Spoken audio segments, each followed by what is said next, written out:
Welcome to the Pain-Free Athlete Podcast. I'm your host, Dana Jones. I am a certified personal trainer, and I'm here to help you achieve your fitness goals without pain. In each episode, I'll share tips and strategies that will help you stay safe and pain-free while you're working out. I'll also interview experts in the field of fitness and pain management. So if you're ready to learn how to stay active and pain-free, then subscribe to the Pain-Free Athlete Podcast today. Hi, everyone, and welcome to the Pain-Free Athlete Podcast. I'm your host, Dana Jones, and I have a returnee. Jennifer Moore is back for more. Just so in case you don't know who she is a longtime leader in mind-body women's health and the creator of the Dolphin Method, which is an integrative approach that weaves yoga, corrective movement, hypnosis, and nervous system education. She has over 30 years of experience as a yoga teacher, a doula, childbirth educator. Boy, the list keeps going on and on. You have all these things.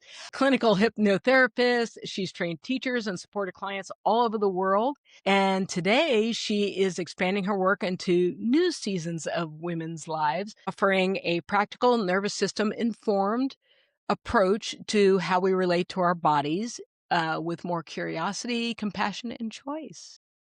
Hi, thanks for having me. So great to talk to you all the time. So before we started recording, we were kind of chatting and realizing we have really good conversations, and we thought we should probably share them with you because they're pretty informative, and we're two smart chicks that are we feel things that are happening in our bodies and then we explore. So we just don't sit there and go, wow, that really sucks. It's like, oh, what are you having? And the reason why I brought you on here is because one of the things that I've learned as doing my mind body work and everything else is that healing happens in community. And Jennifer started a community, and she'll talk a little bit more about that. But I find that we get good information. I mean, obviously, sometimes people can go, especially in medical stuff, they can kind of go in the wrong direction. But I think, especially for women that are in perimenopause, menopause, we seem to not really know. And Jennifer used the term we're kind of the guinea pig generation. So, because this is the first time that we're actually talking about menopause and perimenopause out loud. I don't know about you, but my mother really didn't talk about it. I just watched her go through all these cycles and where she was a crazy person. And I just thought that she was losing her mind because she was getting older and not really understanding the effect on hormones. Anyway, when I started making this transition, which I wasn't aware of the beginning, so I suffered for about 4 or 5 years with all these things. And I didn't know. And then finally I started having conversations with other people because I was like, why do my feet itch? Or why do my feet hurt? Why am I having allergies at a certain time of night? Why are my nails dry? Why are my eyes dry? Why is my skin dry? And just whatever. So I was like, oh, this is what's happening right now is that collagen has left the building and everything's itchy and, all these changes are happening in my body. And okay, so at least now I know other people are having them. And maybe if I can just balance my hormones, everything will be great. What I didn't factor in was how these changes, these hormonal changes would affect my nervous system. And so that's why you're here, because we need to kind of talk about that because your nervous system is a pretty sensitive, I want to say almost like a fish tank, right? Where you have to make sure the pH is right and everything's going. And I feel like the nervous system's kind of that way. And with menopause, it feels like the hormones surge and recede. And so then the pH balance in the tank goes all over the place. And the nervous system is the piece that kind of gets our attention, shall we say. So this is where I turn it over to you and say, You have done pregnancy, birth, now we're in the perimenopause. What have you learned about the nervous system that you can share with us or at least guide us through what to expect during this transition or notable things that you're finding? Yeah. Well, and I really would love to start by just talking about this incredible through line that I've found, through working for 30 years with pregnancy and postpartum, dealing with people getting postpartum depression after their estrogen drops after they have a baby, right? Because their estrogen increases a tremendous amount during pregnancy and then it drops. And we have this huge population of women who are having hair loss and having postpartum depression and having all of these things. And one of the things that I've done in my career is to work with people to help them to prepare their nervous system for the postpartum period. so that when they go through that, they will have tools that they've practiced. And if you practice the tools, this is the key. Like you can say, oh, go meditate. But if you don't practice it, you're not going to be able to access it. Your nervous system is not going to be able to, really integrate those tools into your body. And so I give them things to practice ahead of time. And then they were able to, really have more support and more tools that they could use once the baby is born and, all of that. And so I'm looking at, going through myself perimenopause and then menopause. And I didn't know what was happening when I was in my early phase and I was having vertigo and I was having heart palpitations and I was going, what's wrong with me? I'm going and getting, checked by doctors and thinking I'm dying like everyone does, right? all the time. It's so And then, sad. going through dry eye and everything you were talking about, all of the things. And I really, in the back of my head, I was thinking, well, every 5 years, things change, your hormones change. It must be hormonal, but I'm still getting my period regularly. And I'm not really thinking, oh, this is menopause. So then once I actually knew what it was, and I was able to look back on all of those times where I had, you know, all of the symptoms that I was having and realized, wow, for 10 years, I was Right? having menopause, like perimenopause symptoms, and I had no idea. And I know you asked about the nervous system. I promise I'll get there. No, that you're good. But really, I realize that this is something we really need to look into. And I feel like our generation, the Gen Xers who are going through menopause or just went through menopause or about to, really have changed the conversation. We're like, wait, we're not hiding in the corner and doing this silently. This is not what we're going to do. We are going to go out and we're going to talk, and we're going to talk to each other, and we're going to get all the information we can possibly get.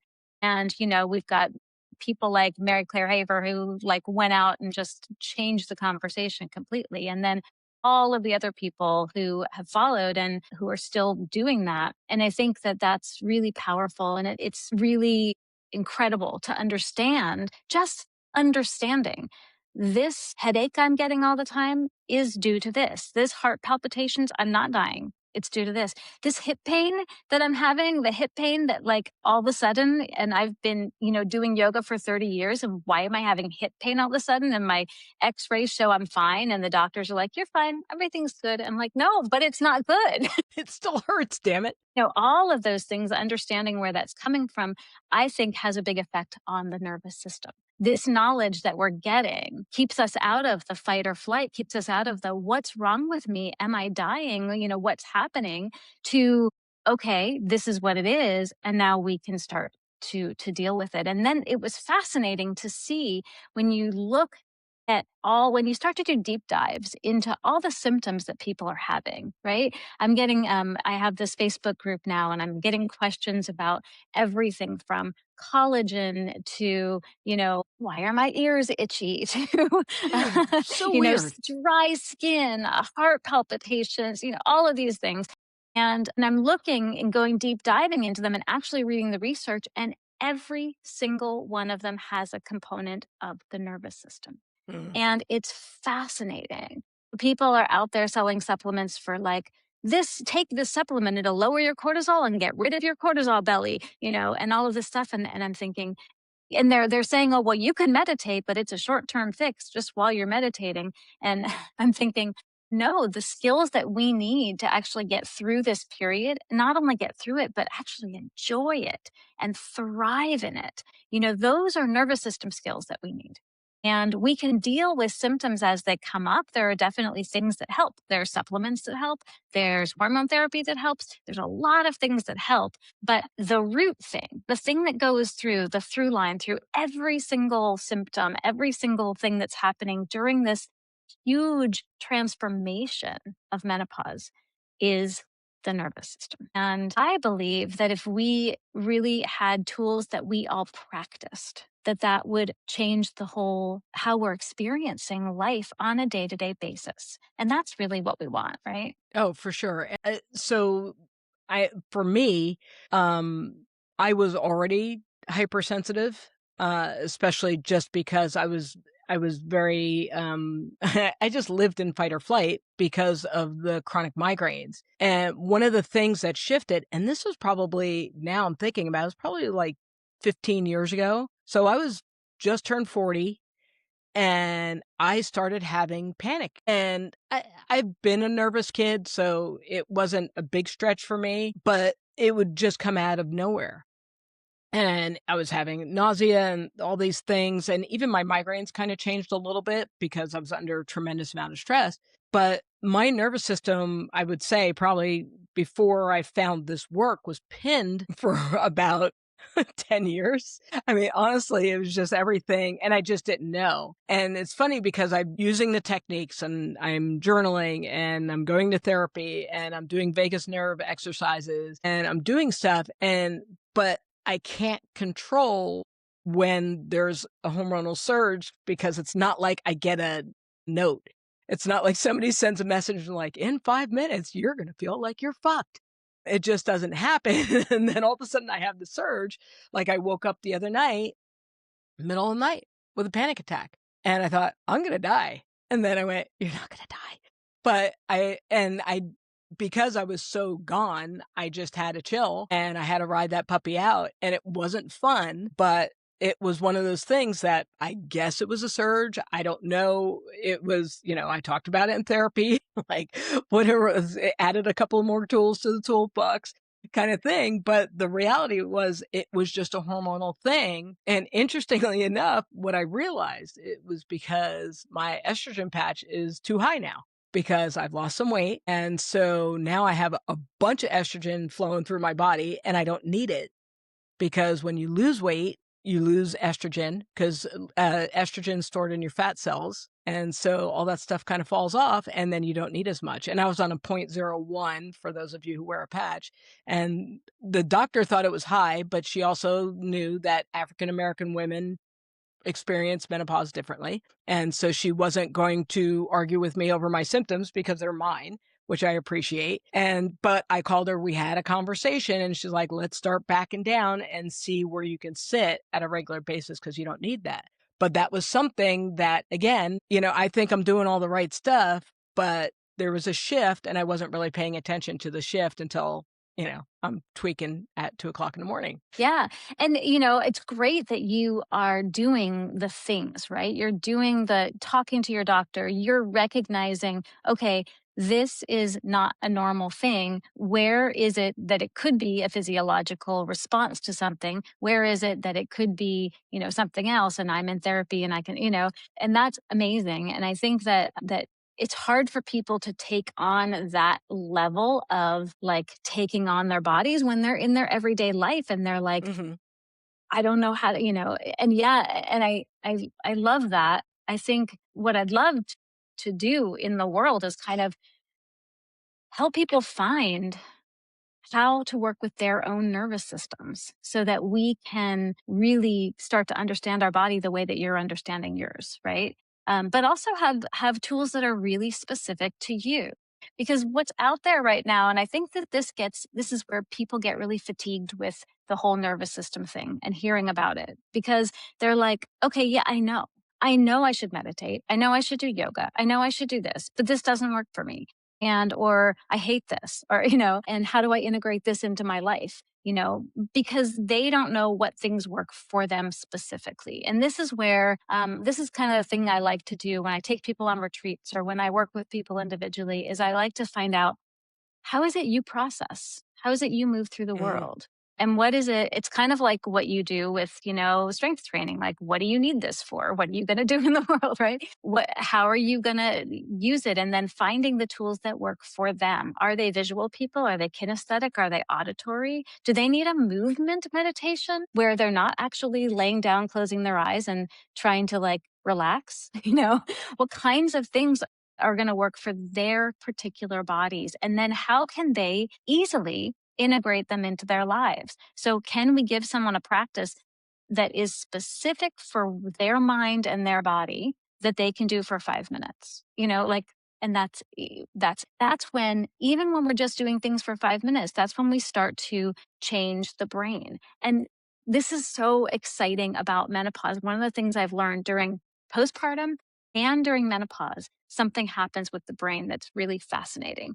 We kind of like edit it. We have all this stuff. We've written all these papers of our lives, right? And then we go through these huge transition times, and our body goes, let's edit.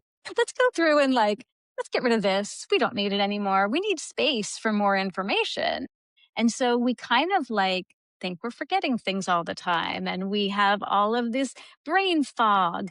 Pregnancy as well. We have this pregnancy brain, mommy brain, Mhm. menopause brain. You hear all this stuff. That's physiologically real. That happens. And it happens because we're editing, we're making room, a whole new experience of the world for taking all the knowledge that we've had that's important, that we need, and actually being able to present it, being able to bring it out into the world instead of, keeping our creativity in our body.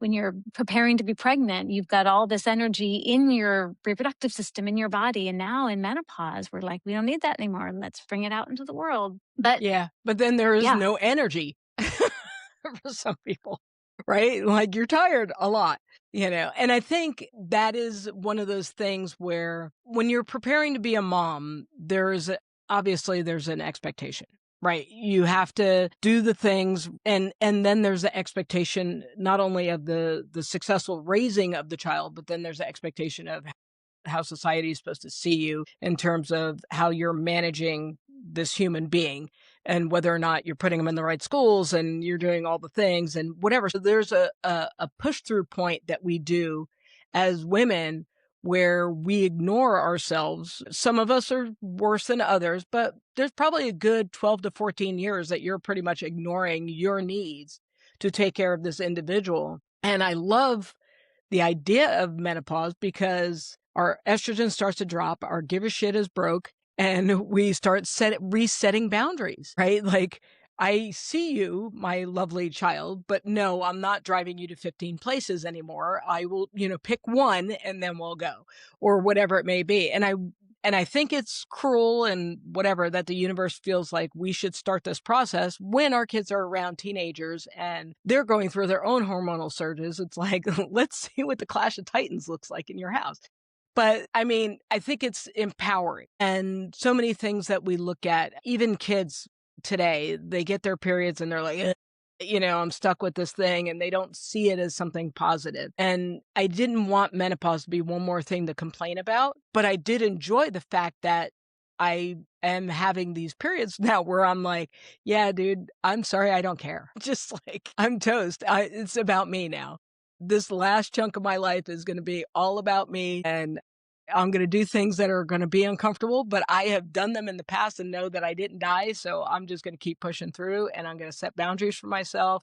And I also know, just to kind of go back a little bit about the me being in therapy and stuff like that, that also comes from a place of privilege, and that your stuff that you're talking about is stuff that is essentially free, right? Once you learn these tools, that you can have them in your life and there is no charge for you to learn that maybe I'm going to a water fitness class and that water is a happy place for me to be. Or maybe I'm going for hikes with my girlfriends, right? Those are things that you can do for free. And not everybody has the ability to have a therapist, or may not even have benefits because, you have to give up a kidney to have benefits now.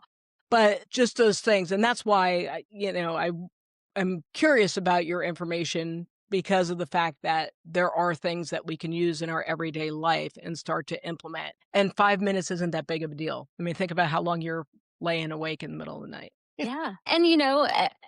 Also, I want to acknowledge that, there are people who are trying to figure out how to eat every day, right? And how, where, and so there's huge stressors. And, and I think it's even more important for those people to have these 5 minute, 2 minute, 3 minute things where they practice them enough, their brain starts to repattern and starts to have them become more accessible. And then they go to those tools automatically eventually because of that. Can I just tell a really quick story? I was reminded of this when you were talking. When I was going through the last year before I was officially menopausal, right? The last actually 2.5 years. It's like a My golden daughter, year, isn't it? Like, where I you're know. counting off. Well, it just happened to be during COVID. So, Yay. we've got, my career as before that, I was traveling every month everywhere. And then all of a sudden it was like, oh, I have to cancel everything and start over. Right. At the same time, my daughter was diagnosed with epilepsy and she was having tonic clonic, what used to be called grand mal seizures every week. And we were going to the ER. And my nervous system at the peak time that my estrogen was dropping, my nervous system was on overload. And talk about panic attacks. I mean, I was having every sound I heard, I thought it was her falling and having, I didn't know if she was going to survive. And Mhm. every time she'd have a seizure, I would have to hold her and for wait that 2 minutes while she turned blue and hope that she came out of it. And I needed to take everything that I learned before. I mean, I did somatic therapy as well, but I also needed to really take the work that I was doing and do it on myself because I Mhm. knew my nervous system was I wasn't sleeping. And, with menopause, you have sleep interruption too, which makes your nervous system worse as well. Talk about being tired all the time. That's also a nervous system thing. But I was having all of that and I had to really find a way while in this really traumatic time to settle my nervous system. Otherwise, I was not going to do okay. I was not going to be okay. So, I would do things like when I'd wake up at night and I'd relive all of the traumatic, the watching her fall off her bed and her head, all of that. I actually relive it all the way to the conclusion. So I would see it happening in my head just like I would, but I wouldn't stop there and hold that in my body. Instead, Mm. I'd go to the end where I'm holding her, I'm doing Reiki on her, everything is okay, and I'm calming her nervous system. And that would calm my nervous system. So it was like learning tools like that to deal with the nervous system when it's at its most extreme. And I can tell you it works. Over time, it took some time, but over time, I was able to get a handle on my nervous system. I was able to implement tools that I did, really simple tools like that only take a few minutes. When you're in this really intense reliving trauma, you're re traumatizing yourself. The panic Yes. attacks say that. So, can you go then? Keep going to the place where everything's okay and relive that, you know?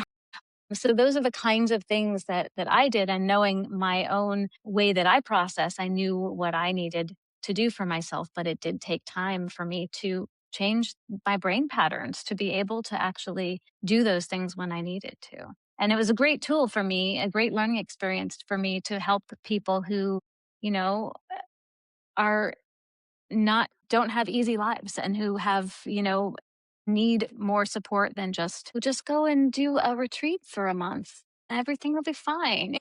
Right, or buy these $300 worth of supplements every month. Exactly. Exactly. And that's a big one too, is just I think before we all started joining the conversation together, I think we were all symptom chasing, and I know I was because I was like, "My fingernails are dry." So then I'm, like, looking for a special cream that will help, hydrate my nail beds or whatever, and then this is better and that's thing, and then, like you said, before I knew it, I was taking, like, 15, 20 pills a day that are all different things that are highlighting different stuff, and, it gets a little crazy because a lot of these things are just your sensitivity, and if you can work and continue to work on these tools and lower your threat or raise your threshold, I don't know, lower thresholds, put yourself in a comfortable spot, then you're not as affected. And you kind of know, and like I don't know if the little panic attack I would have been able to go through it.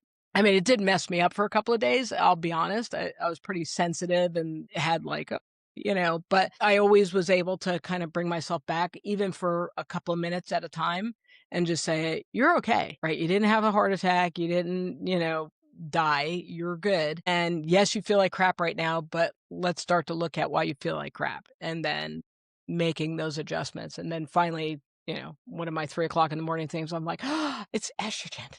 And that was it. Well, and it's so funny because we really don't understand how estrogen interacts with everything. Dopamine, serotonin, Mhm. like it interacts with everything.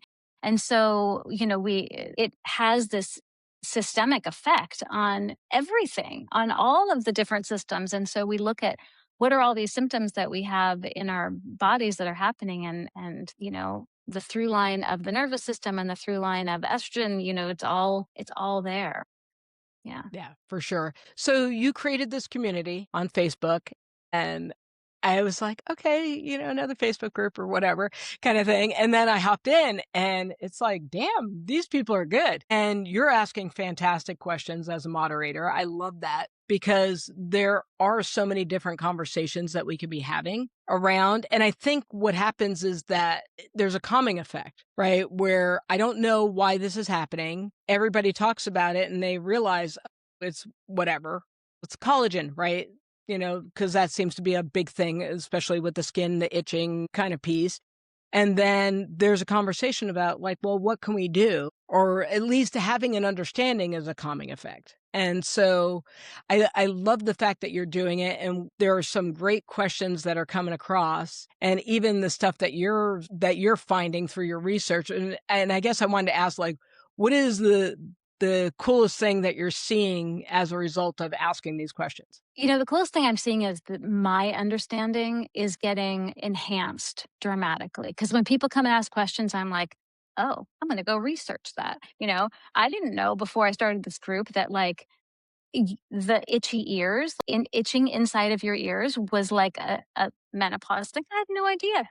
I had no idea. And I went and researched it. And I think it's fascinating things like that. And one of the things that I came across, I think that is one of the most fascinating of all, that I think is really like everyone needs to know this is we seem to have a lot more pain, right? Like as soon Yes. as you hit menopause, you have pain. And it's sometimes it's like you go to the doctor and they're like, you're fine. There's nothing wrong with you. And but we have pain. I was like, this is crazy. And then I'm reading these research studies and they're saying the perception of pain increases in menopause. And it has to do with the decrease of estrogen, right? Because the estrogen is interacting with the pain signals that are happening. So someone else could have the same exact thing that you do who's not in menopause and they wouldn't have any pain from it. But you're having pain from it and a lot of pain from it because your perception of pain is so much stronger. That is like one of the most fascinating things that I have heard. And I keep deep diving into it because if that's the case, pain is there to tell us that something's wrong, right? Well, what if nothing's wrong and you're having pain? Get it checked out for sure. Make sure nothing's wrong. But then can we change the brain? Can we use the nervous system to Yes, decrease you pain in our can. bodies? Yes, you can, right? I mean, and that's the thing that was so fascinating. That's why I'm talking about this through line. Like if we teach people to work with their nervous systems, we can actually decrease the amount of pain they're in. And one of the things I think that is the biggest motivator for people out there in the world is decrease the pain, right? Yeah. That's why you're doing the Pain-Free Athlete podcast. Yeah. Well, and the hip pain thing is funny because it was something that I noticed there's been some stress at work and it's been a very stressful school year, let's just say. And man, my hip just started to light up. And I've always had a little, well, no, in the last 10 years, I've had some hip discomfort. And I thought, oh, this is going to be it. This is the thing. And I did the scans and I went ahead and, they're like, there's nothing. There's no arthritis. And I went, okay, because that's what I need to do because I know my job, right, in terms of my neuroplasticity and the other things that I work around. It's like, all right, so there's nothing literally wrong with the hip. But one of the things I did find is that there is a huge weakness in that area. And I don't know when Yes. it happened, but my glute went night night and decided it wasn't going to work anymore. And so I thought, all right, well, I'll go to physical therapy and we'll see. And I went to physical therapy once and I went, these are bullshit exercises and this is not going to increase my glute strength. And so I need to do different exercises and I canceled my next appointment. It was like done. And so since I've been doing the exercises and as well having conversations with myself and realize like there's nothing there, but we are weak, right? So we need to work on glute strengthening and we need to work on rotational strength, right? Because a lot of times we go to, oh, my glutes are weak, so I'm just going to do 5,000 bridges or I'm going to do like all the things that the kids are all doing, like all the pelvic raises with barbells and all that other stuff. And it's like, okay, that's cool, but that really doesn't address the issue that we have because again, Collagen weakens the ligaments, right? So then and when weak ligaments or when ligaments are weak, they tighten because of the fact that then they get protective, right? Because your body is trying to protect you. Pain is a protection mechanism. And so you feel like you're tight and you should stretch, but that's actually what you should not do for that kind of stuff is that you have to work on it. So doing 90-90 with a foot raise to work on that internal movement, and then the other way to work on the external rotation and stuff like that is going to help because every teeny tiny little muscle in that gluteal area needs to be strengthened, and it can't just be the big fat one that makes you look good in yoga pants. And I mean, glute med tendons, right? The tendons are the thing that are really, gluteal tendinopathy is one I think probably going to become the most diagnosed menopause. Um, along with frozen shoulder. Frozen shoulder, yes. Frozen shoulder, which is fascinating too.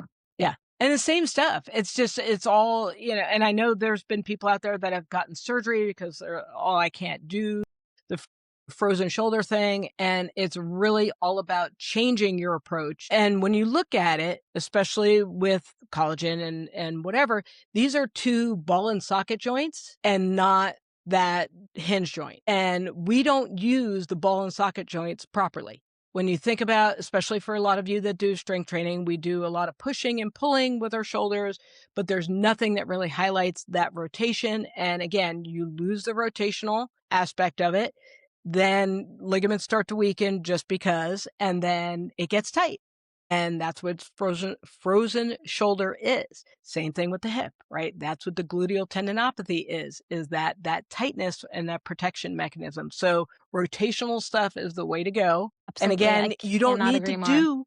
you don't need to do heavy shit, right? You shouldn't be doing 35-pound twists and whatever for the rotation. It doesn't need to be that Yeah. way. And then I have to mention this because most people who've had babies have had injury from being pregnant or from postpartum, and those injuries show back up at menopause. So we have a lot of things, especially with the hip, where if you delivered laying on your back with your knees pulled way back, you could have had created damage and structural weakness in those areas. And there are corrective exercises. This is one of the things I specialize in, right? Right. Doing corrective exercises, even when people are in menopause, because 20 years ago, 30 years ago, when you had your kid, you have structural issues from just being pregnant and from delivering your baby via cesarean or vaginal that you're still carrying around, and patterns in your body that actually need to shift. And that is super helpful. And the rotational stuff too. Thoracic mobility, I think, is one of the most important things. I bring it into all of my yoga classes now all the time because if we don't have it, you can't, it's like trying to fix the base of something when the top is all messed up. Mhm. So you've got ribs that are, flared. You've got no mobility in your upper body. How are you going to work on your hips? You're not. So Exactly. it's looking at the whole system. Which I love. So you have a retreat coming up. I have a couple of retreats coming up. Yes. Woohoo. I Please have share. one coming up in April, 29th to May 3rd in Sedona. And I have another one in Sonoma coming up in November. And it's basically get away from your everyday life for 4 days. I do one-on-one with people. So we do a lot of group things. We'd have group discussions, kind of like the things that we're doing in the menopause group, talking a lot about the different symptoms that people have. How are you feeling with it? How's your nervous system responding? All of that, and getting to know each other. And then I do one-on-one assessments with people. I find out how they process, what kinds of tools are going to work for them physically. Did they have a baby? Do we need to do corrective exercises? How's their nervous system? What's their way of utilizing nervous system tools, and are there some that are going to work better for them that maybe they don't know yet? And then having them practice those over 4 days, I think, is also really great. Being in a place where you can just kind of get away, you don't have the responsibilities, you don't have, anyone else. You are getting taken care of with private chefs and and massage and hot tubs and taking hikes and doing yoga classes.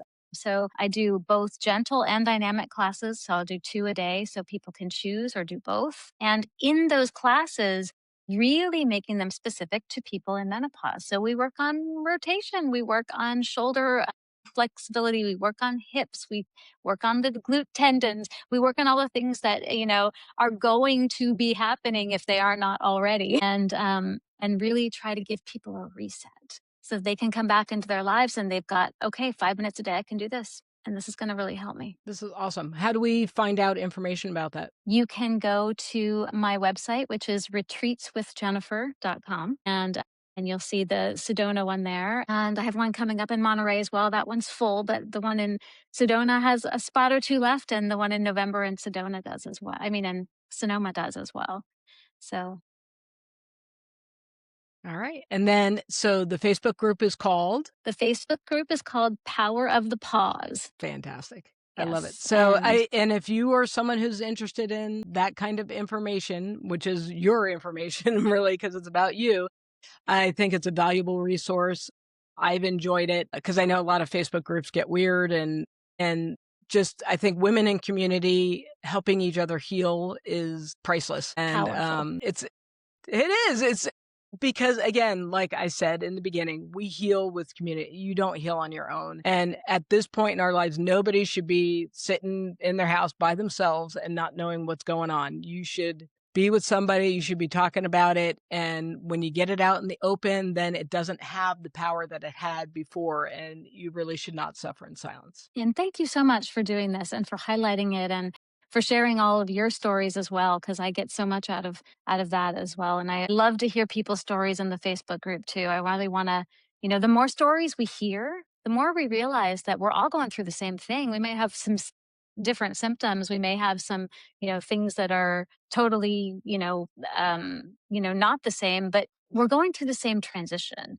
And we're experiencing similar emotions and feelings around it, and it's so wonderful to be in a community where you can be seen and it's okay. Jennifer, thank you so much for joining me. You're welcome. Thanks for having me. Great to talk to you. Bye. Bye.